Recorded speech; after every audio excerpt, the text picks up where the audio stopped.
Welcome to an episode of Altitude Advantage. We are in the podcast studio. We're back in here. It's been a while. I'm your host and team reporter, Elisa Hernandez. Across the table, as always, we have our lead writer on DenverBroncos.com, Aric DiLalla. The last open practice of training camp is in the books. We saw the fans out there. I was able to talk to a few of them. They're really excited about the season. They're really excited to see what this team can do. And we're that much closer to that happening with the second preseason game coming up soon. We're going to get to all that in a second. But let's talk about training camp. What are your takeaways, not only from just last practice yesterday, but overall, what have you seen? Yeah, I think starting with the joint practice, it was a good day for the Broncos offense, and that's mainly where I spent my time was watching Bo Nix and this offense against the Cardinals defense. And I thought, especially through the air, Bo looked as good as he's looked all of training camp.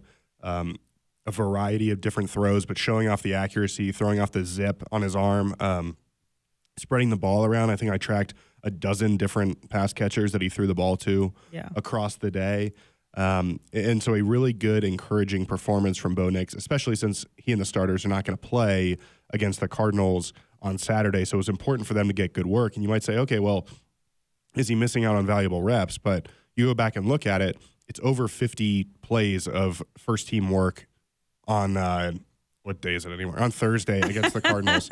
And then, I charted his throws and, about 30 throws for him, right? And so a lot of good work. And essentially, it's not quite from a play standpoint the number he'd play in a real game, but from a throw standpoint, you're getting pretty close there. So Bo Nix, this offense, essentially played a game against the Cardinals on Thursday, and that helps explain why they're not going to play on Saturday. But yeah, whether it's Devon Vele, Marvin Mims, Cortland Sutton, all those guys, the ball got spread around. And then from a running game standpoint, there were some plays where it looked like R.J. Harvey or J.K. Dobbins would have gotten a few yards here and there. And Sean Payton said after practice that, listen, it looks good to us. It's just hard to project maybe to everybody else what it's going to look like when you're blowing the whistle early. So they're excited about the prospects of the running game.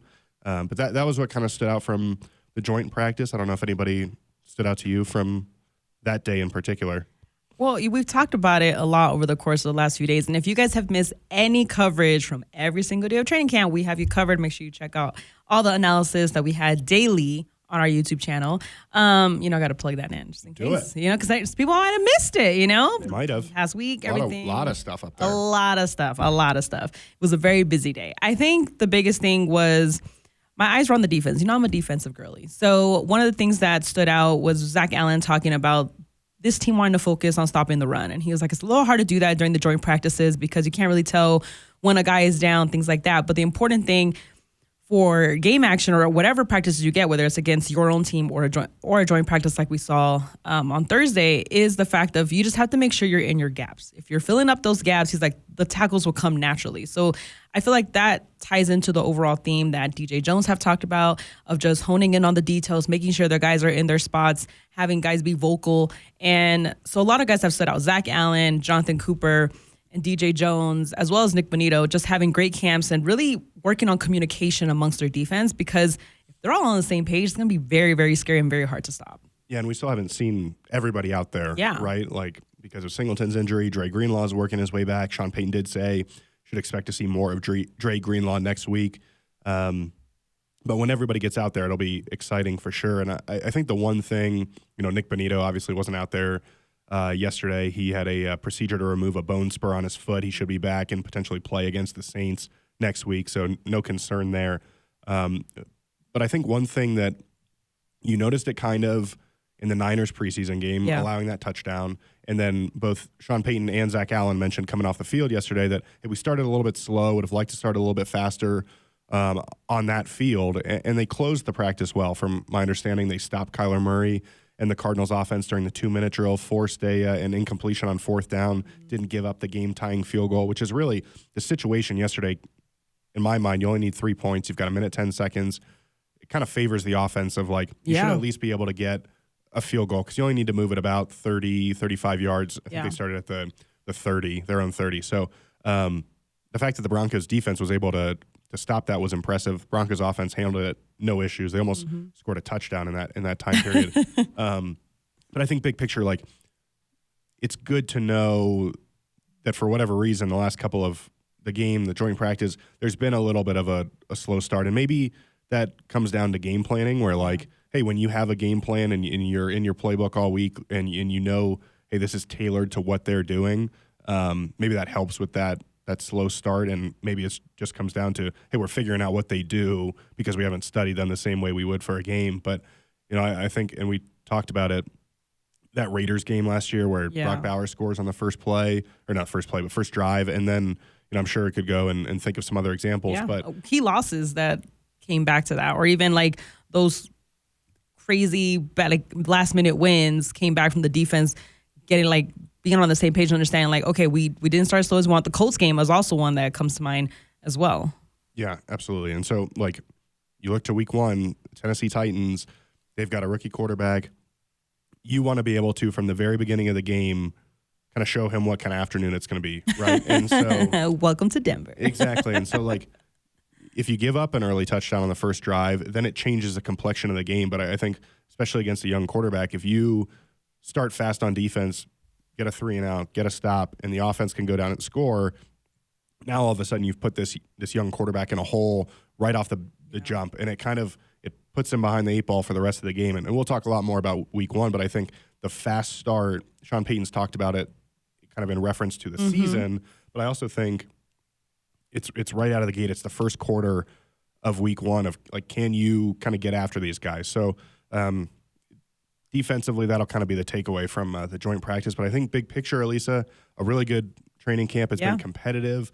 Knock on wood, there haven't been, like, severe injuries that we've seen. They've stayed pretty healthy. Even head coach Sean Payton mentioned like they're pretty further along in their roster. They're in a good spot. And even the guys that have missed some days, it's very intentional sometimes. Like hey, this guy had this, we just pulled him out to be safe. And so I thought they've managed everything very well. And that's a big shout out to the training staff. And if you talk to any of the free agents that signed here, that was a big reason why they wanted to, because of that attention to detail to keep guys healthy. Yeah, no, absolutely. And like the procedures that have been done are kind of shorter term. You know, I think Drew Sanders is probably the one guy who's like a more extensive, and then obviously Matt Henningsen, you know, thinking of him as he rehabs, but you know, every team's going to have a couple, but by and large the Broncos have stayed pretty healthy. So that's good.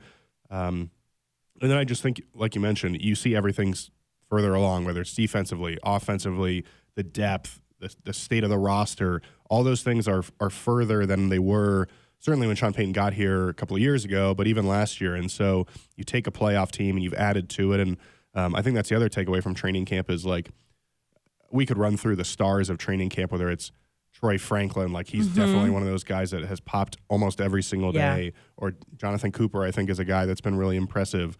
But I think the big picture takeaway is, like, we went from this offseason guys talking about, hey, we have a chance to do something here. Like, we're not satisfied to. We're building. Yeah. Right. To, in training camp, it's been very clear the goal is a championship. And, like, that's been said outright. And I think the way that they've handled that and the way that they've addressed it, I like it. And you got to go do it. But I don't think there's anything wrong with setting goals high, because I think it was McGlinchey that, like, if you don't believe at the beginning of the season that you can do it, it's not like midway through the year when you're going through it that you can, like, it's going to change. So you've got to have that belief from the beginning.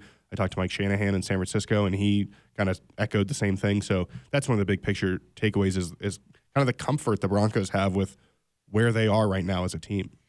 Flashing back really quick to where we were talking about things just a year ago, you know, going into this last season, to see the culture being built, and now it's a different conversation. It's not the culture being built, it's guys coming in and instantly buying into that culture that's built here. And I think that's a really big part of the recipe for a championship. And now even when you ask Sean Payton, or when you ask Mike McGlinchey, or when you ask Evan Ingram, they kind of have this, like, calmness, and they're just like, it's the goal. And before we were focused on each other. Now it's like we can't ignore those things, but we're not thinking about it every day. But it's a very complicated issue, because they're kind of like, it's on our mind.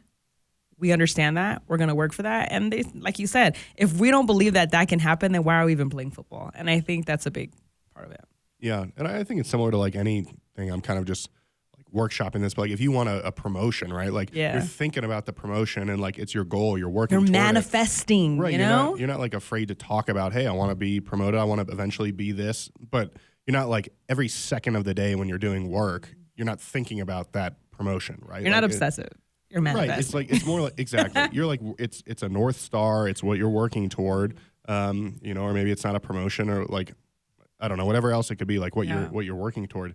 You're not thinking about that every single second of the day, but it can still kind of guide you. And so I think that's kind of what I take away at least is like, yeah, this is what we're working toward. This is what the goal is. We're not afraid to talk about, hey, we want to go win a Super Bowl, but it's not like in between plays in the huddle. They're like, all right, we got to do a good job on this play to win a Super Bowl. Ready, break. Like that's not what's happening, right? And so I think that's the. Can you be in charge of all the breaks? We should start every show. Ready, break. Yeah. So I think that's the. I'll consider it. All right. As you can tell, my voice is going. It's been a lot of practices. Yeah. I have seen you out there. 16 days or sideline 15, coaching. whatever. I'm just kidding. I mean, just. Well, all right. For training camp to be done too, I need a rest. Yes, you do need a rest for the season. Well, looking ahead, second game of the preseason is this Saturday, 7:30 p.m. Mountain Time for all of Broncos country to come see the Broncos take on the Arizona Cardinals. What are you looking to take away from that game? What are your thoughts on that, and who are you most excited to see? Because it is going to be a different game plan than what Sean Payton has done before. Yeah, you're right. Yeah, no starters, which is different, like you said, because normally, and granted, there's only been a few years of this 3 preseason games, so I think coaches are still figuring out the best way to do it. And Sean Payton mentioned this is the first time I've ever done 2 joint practices, and so he's kind of adjusting his schedule. I think that shows.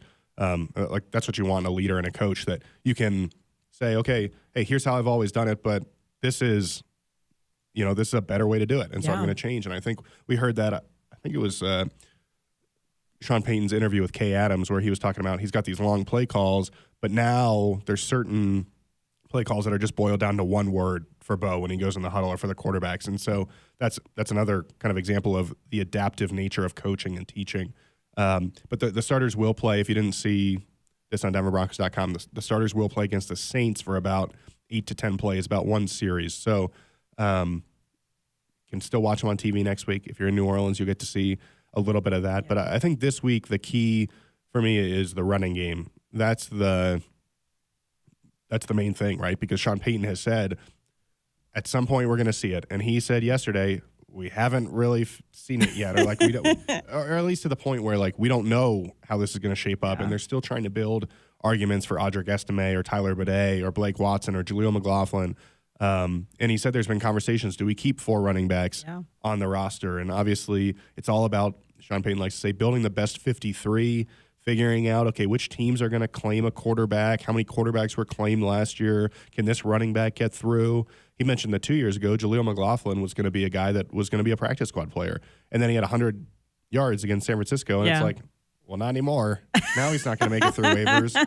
So I'm interested to see those guys. Like, you've got an opportunity here, right? Like, if you're Tyler Bidet, if you're Audric Estime, if you're Jaleel McLaughlin, if you're Blake Watson, you've got an opportunity in front of you this weekend, because I would imagine, based on what Sean Payton said, we probably won't see much of J.K. Dobbins and R.J. Harvey, especially with the amount of work they got on Thursday. But like, if you're one of those guys, go take advantage of it. Yeah. Go run for 80, 90 yards, like average 6-7 yards a carry, like score a couple touchdowns. You're going to get some work in this game. So kind of prove to the coaches that you have to be on this 53. Well, the coaches have also talked about it too. Like, every game is an audition for all, 31 other NFL teams. And I think that's something that this coaching staff has also talked about, of not wanting to lose good talent. And, head coach Sean Payton mentioned that yesterday, kind of even joked about it. He was like, you're going to lose some. You just don't want to lose 8 good players, So you have to be able to manage what talent, you want to keep on this team, because everyone is talented and everyone is deserving, and they like all the guys, and every guy adds something different. But the running back battle, that's one I'm really, I cannot wait to see how it plays out. Edge of my seat here. Yeah. I mean, I think that's like, as I'm like, what matters from preseason, right? Like, and obviously I think there's habits, you learn how to win, all that sort of thing. Like, those are important, but like, the running back competition matters this week. Like, that could determine who's on the team. Yeah. And, then Sean Payton also mentioned wanting to see, hey, if you're a young guy or anybody in general, are you avoiding making the same mistake twice? Are you correcting things that you did wrong in San Francisco? He's mentioned a lot alignment on offense, making sure everything is spaced out properly, right? Yeah. And so he said he turned to Cortland Sutton and was like, get this fixed. And then it was fixed against the Cardinals. But like, if I were a young receiver trying to push for a spot on this roster, this practice squad, I'd be making sure my alignments were good to go for Saturday against the Cardinals. Yeah, it's all about the details. Yeah. It's all about the details. And you know what's funny? One thing that Zach Allen mentioned, as well as defensive coordinator Vance Joseph, Joseph said, this is what training camp is for, to face adversity and then fix those mistakes, to try out new things. Zach Allen has mentioned that too. Like, training camp, I try out things that I wouldn't do during the regular season, not even during practice, because those reps during practice are so important because we're really trying to get the game plan down. But in training camp, you can try out new techniques with guys. You can push yourself a little more that can evolve your game. And he even used a Kobe quote where he was like, can you be a different animal but the same beast? And it's like, that's exactly what this defense wants to do. Confusing to me. No, what? What do you mean? It's the Kobe system. No, I know. It just comments. Let us know your thoughts on that one. That's going to be a good. The quote is a little confusing. No, can you be a different animal with the same beast? Can you evolve but still be a monster? No, I know. I kind of get it. Whatever. Me and Zach Allen get it. So the whole point is that's what this defense and this offense is trying to do, because they know teams are going to game plan for them. They know that that offenses are going to look for certain players that maybe before they weren't taking as seriously, for lack of a better phrase. And now they have to find a way to attack in a different way and still be as dominant, if not more, as they go into the season. Yeah, and we're getting close. We've got... well, I can't drop it. Yeah, you could disconnect it and then drop it, but then it wouldn't work. I'd get in trouble. I'd get in trouble. All right. Well, let's give our lead writer on DenverBroncos.com, Aric DiLalla, some rest. As always, I am your host and team reporter, Elisa Hernandez. We appreciate you listening to another episode of Altitude Advantage. I think they can see you on YouTube.